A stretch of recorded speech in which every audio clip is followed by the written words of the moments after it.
اب دوسری عقلی دلیل سے نیک معصوم من الخطا ہے، اس کی وجہ یہ ہے کہ پیغمبر اللہ اور مخلوق کے درمیان واسطہ ہوتے ہیں۔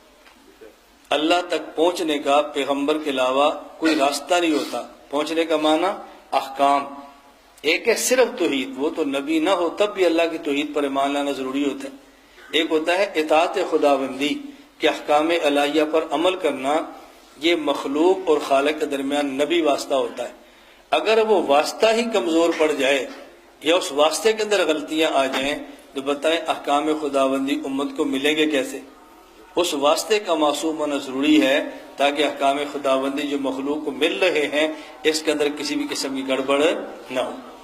اور تیسری دلیل کی ذہن نشین فرما لیں، امت کا اجماع ہے کہ انبیاء ملائکہ سے افضل ہے، تو انبیاء افضل اور ملائکہ مفضول، تو جب ملائکہ معصوم ہیں تو نبی جو ملائکہ سے افضل ہے بطریق اولا معصوم ہے۔